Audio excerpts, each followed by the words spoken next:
주시는 말씀은 출애굽기 20장 13절에서 15절, 출애굽기 20장 13절에서 15절 말씀입니다. 살인하지 말라, 간음하지 말라, 도둑질하지 말라. 아멘. 네, 어제 본문 말씀과 동일한 말씀을 가지고 오늘 나누도록 하겠습니다. 살인하지 말라라고 하는 이 본문 말씀 어제 커버를 했습니다. 살펴보았습니다. 우리가 생각하는 것보다 훨씬 더 깊고 넓은 의미를 가지고 있다는 것, 그리고 우리가 생각하는 것보다 정말 우리의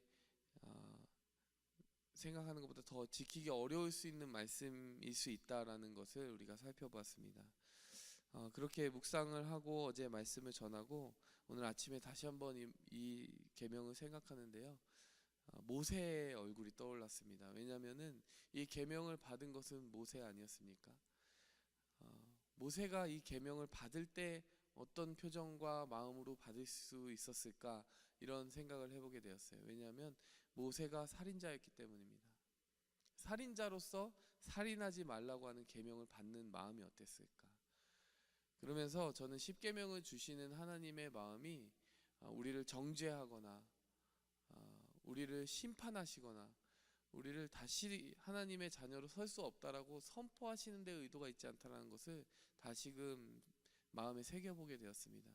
우리의 죄를 깨닫게 하는 것, 그리고 우리가 그 죄의 길에서 멀어지게 하는 것이 하나님의 마음의 중심 가운데 있는 것은 확실합니다. 그런데 만일 그것 때문에 우리가 하나님의 자녀로서 세움받을 수 없고 하나님의 종으로 사용받을 수 없다면 그것은 하나님의 의도와 다른 것입니다. 분명히 살인을 저지른 장본인인 모세가 그 계명을 받는 자리에 있었다는 것이죠.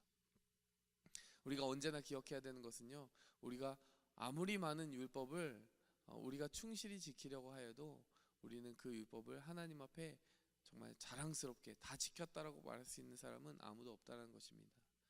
그러나 우리가 그 계명 앞에서 하나님의 본심을 깨닫고 하나님의 크신 은혜, 우리의 부족함과 허물에도 불구하고 우리를 덮어주신 하나님의 은혜를 발견할 수 있다면 좋은 것이고요, 또 다시금 겸손하게 하나님이 기뻐하시는 길을 택하겠다라고 마음에 결단할 수 있으면 좋은 것입니다.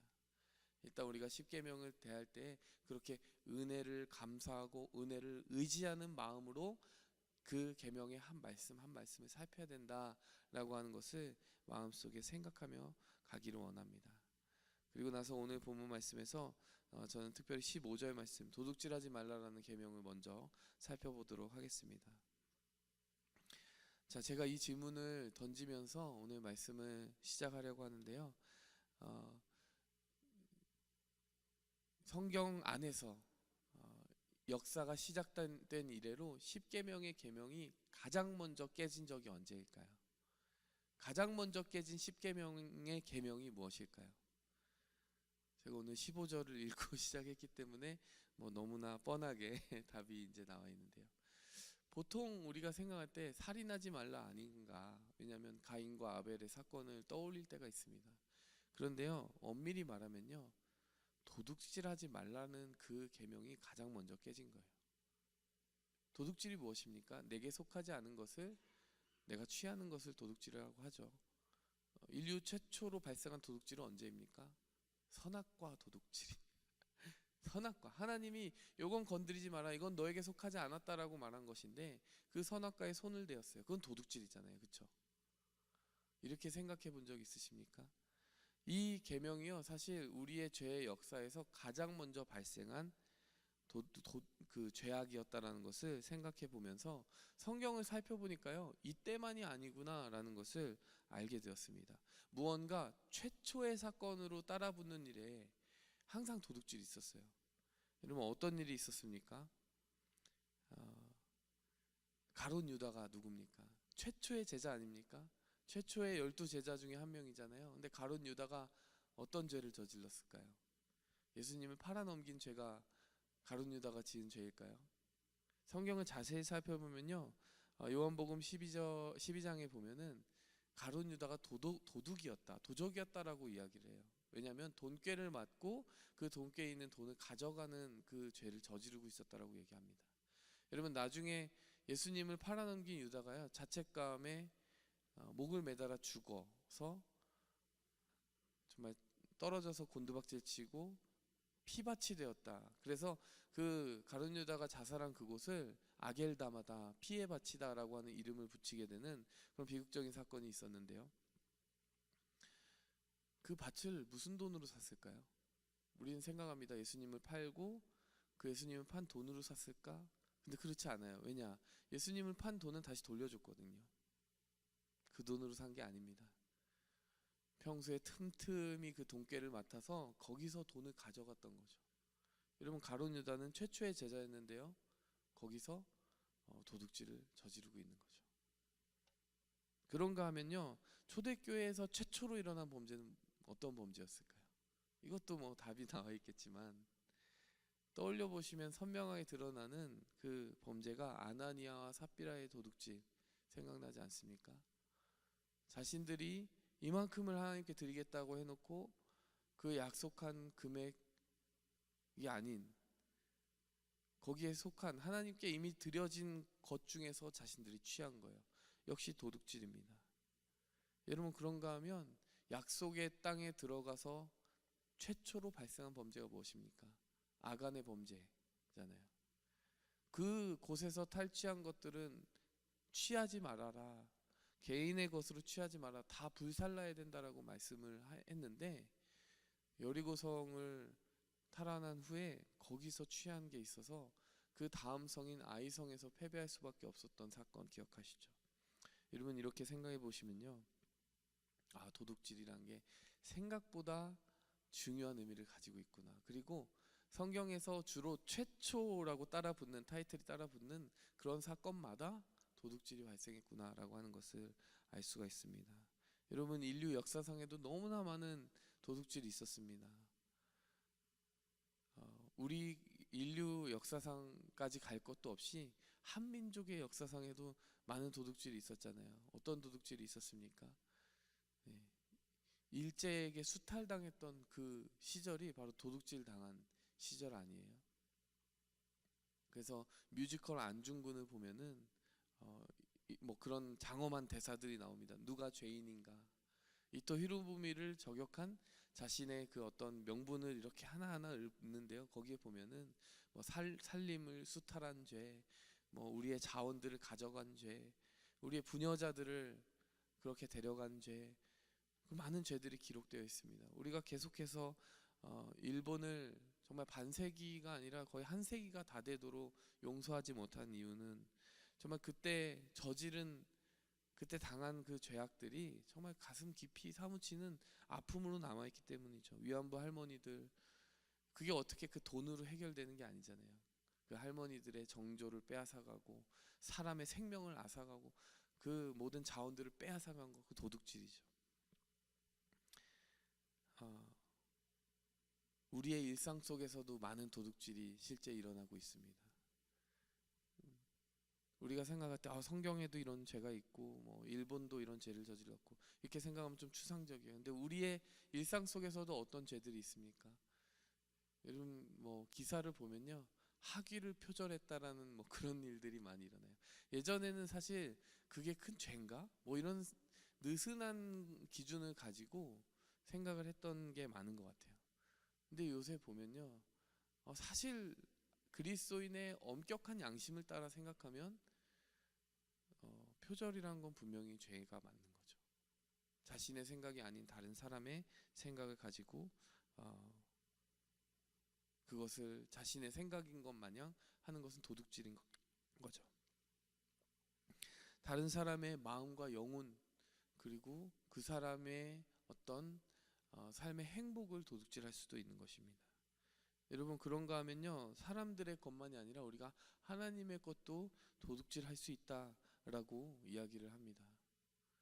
하나님의 것은 어떻게 도둑질합니까? 11조를 도둑질한다 라고 하는 것을 성경 말씀에서 말라기서가 이야기를 하고 있잖아요. 그 헌금은 하나님께 속한 것이다. 그런데 그것을 사람이 어찌 하나님의 것을 도둑질하겠느냐. 이게 말라기 3장 8절에서 11절. 그러나 너희가 그런 일을 행하고 있는데 바로 11조와 봉헌물이라. 이렇게 이야기를 하죠. 하나님께 돌아갈 영광을 가로챌 수도 있습니다.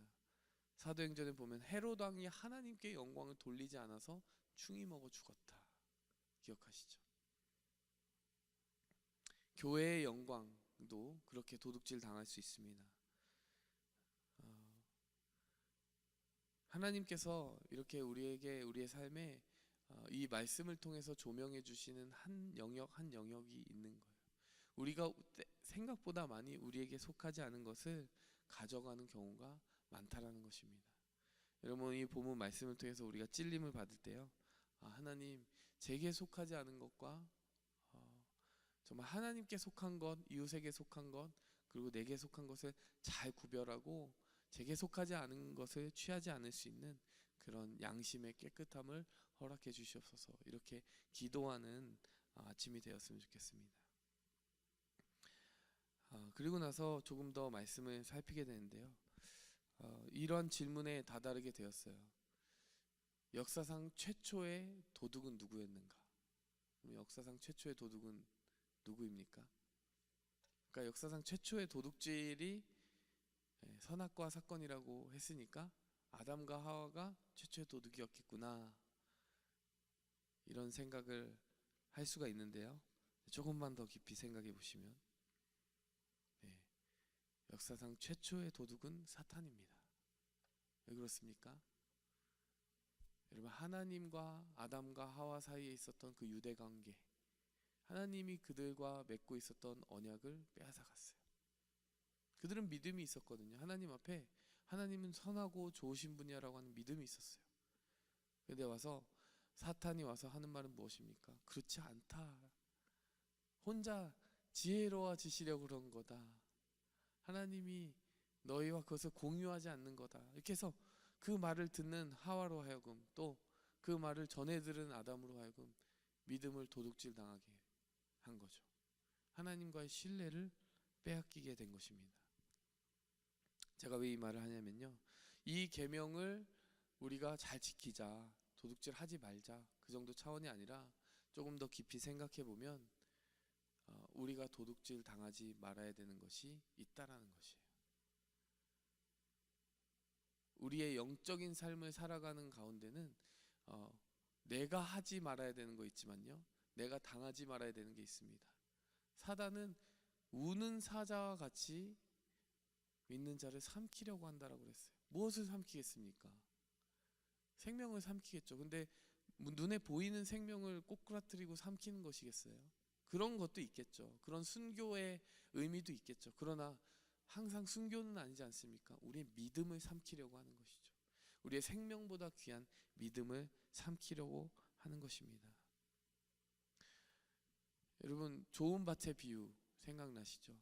그 밭의 비유에서 어떻게 이야기를 합니까? 길가에 뿌려진 말씀은 어떻게 된다고요? 새가 쪼아간다고 그랬습니다. 그러면 사탄이 그 말씀을 쪼아 먹는데요. 우리가 깨닫지 못하고 있으면, 깨닫지 못한 상태에서 말씀에 그냥 있을 뿐인 말씀은 사단이 가져가 버린다는 거예요. 그 말씀의 의미가 깊이 뿌리를 내리고 줄기를 뻗어내고 열매를 맺어야 되는데, 그러기 전에 다른 시험을 주어서 그 말씀의 의미에 우리가 깊이 빠져들지 못하도록 사탄은 말씀을 도둑질한다는 겁니다. 우리의 믿음을 도둑질한다는 것입니다. 여러분, 우리가 이 계명을 생각할 때요, 바로 그러한 적용을 할 수 있으면 좋겠습니다. 오늘 우리의 믿음의 영적인 삶을 살아가면서 얼마나 많은 경우에 사단은 우리의 삶에 정말 두드리고 있는가, 문을 두드리고 있는가, 계속해서 우리에게 하나님이 주신 선물과 은사들과 하나님이 주신 그 믿음을 도적질하기 위해 얼마나 많이 틈을 보고 있겠는가, 이런 생각을 하면서요, 여러분, 그 도둑질을 당하지 않는 하루가 되기를 원합니다. 뿐만이 아니라요, 나의 믿음만 지켜주는 것이 아니라 다른 사람의 믿음도 지켜줘야 됩니다. 여러분, 우리가 교회로 함께 한 몸을 이루어서 지체와 지체로서 있다는 것은요, 같이 경계 근무를 서는 것과 마찬가지예요. 나만 지킨다고 끝나는 것이 아닙니다. 사탄이 저 사람의 믿음, 저 사람의 생명, 그것 도적질 할 수 있잖아요. 근데 옆에서 잘 믿음을 지키고 있다면요, 사단이 범접하지 못합니다. 기도의 파수꾼들이 있는 교회는요, 사탄이 시험하는 일들이 번번이 막히게 되어 있습니다. 여러분, 오늘 이 도둑질하지 말라라고 하는 것은 도둑질 당하지 말라라고 하는 것까지도 적용할 수 있을 뿐만 아니라 다른 사람을 보호하여서 사탄에게 도둑질 당하게 하지 않도록 우리가 중보 기도자로 깨어 있어야 되겠다. 여러분, 이런 것까지도 우리가 적용해 봐야 되겠습니다. 이런 말씀을 맺겠습니다. 날마다 감사, 날마다 전도라고 했습니다. 여러분, 날마다 감사하는 것은 무엇입니까? 하나님이 주신 믿음, 하나님이 주신 은혜에 대한 고백을 내가 날마다 지키겠다라는 거예요. 불평하는 것은 무엇입니까? 하나님을 신뢰하지 못하기 때문에 내 믿음이 도적질 당하는 거예요. 그런데 날마다 감사한다는 것은 사실 결단이에요. 그것은 다른 누군가를 위한 것이 아닙니다. 하나님을 위한 것이지만 동시에 나를 지키는 것입니다. 내게 주신 것이 확실한데 그 주신 것을 빼앗기지 않겠다는 결단입니다. 날마다 전도는 무엇입니까? 하나님이 하나님의 것으로 울타리 지은 영혼들을 지키겠다라는 거예요. 그 영혼들을 하나님께 다시 데려오겠다라는 것입니다. 사탄이 도적질해 간 그 영혼들을 다시 하나님께 돌려놓겠다라는 것입니다. 여러분, 이 도적질하지 말라라는 계명 속에 치열한 영적 전쟁의 모든 그림이 다 들어가 있는 것입니다. 오늘 이 말씀을 기억하고 품고 기도하실 때요, 여러분, 지금 혹시 여러분의 삶의 주변의 이웃들의 삶 가운데 혹은 성도 여러분의 삶 가운데 도적질 당하는 사탄이 노리고 있는 부분은 없는지, 내가 기도해 주어야 되는 사람은 없는지 살피면서 그러한 영적인 파수꾼으로서 기도할 수 있기를 소원합니다. 함께 기도하겠습니다. 하나님 아버지, 감사합니다. 주님께서 우리의 마음과 생각을 지켜주시고 또 성령으로 우리의 영혼 가운데 하나님의 생각을 불어넣어 주시는데, 하나님 아버지, 그것을 우리가 굳게 붙잡고 그 안에 머물고 그 안에서 새 힘을 얻게 도와주시옵소서. 무엇보다 하나님, 우리가 지켜내야 될 많은 다른 지체들의 믿음이 있습니다. 그리고 아직 믿음의 길에 들어서지 못한 하나님 불신자들의 영혼이 있습니다. 사단이 도적질해 간 그들의 생명, 우리가 전도함으로 지켜낼 수 있게 도와주시고, 우리의 일상 속에서 날마다 찾아오는 그 사단의 유혹을 뿌리치기 위하여 우리가 날마다 감사하며 나아가기 원합니다. 감사와 전도로 깨어있는 우리 한 영혼 한 영혼, 한 성도 한 성도의 삶이 될 수 있도록 주님 축복하여 주시옵소서. 이 모든 말씀 예수님의 이름으로 기도하였습니다. 하늘에 계신 우리 아버지여, 이름이 거룩히 여김을 받으시오며 나라의 마옵시며 뜻이 하늘에서 이루어진 것 같이 이 땅에서도 이루어지이다. 오늘날 우리에게 일용할 양식을 주옵시고, 우리가 우리에게 죄 지은 자를 사하여 준 것 같이 우리 죄를 사하여 주옵시고, 우리를 시험에 들게 하지 마옵시고 다만 악에서 구하옵소서. 대개 나라와 권세와 영광이 아버지께 영원히 있사옵나이다. 아멘. 오직 주의 사랑에 매여 내 영 기뻐 노래합니다. 이 소망의 언덕 기쁨의 땅에서 주께 사랑 드립니다. 오직 주의 임재 안에 갇혀 내 영 기뻐 찬양합니다. 이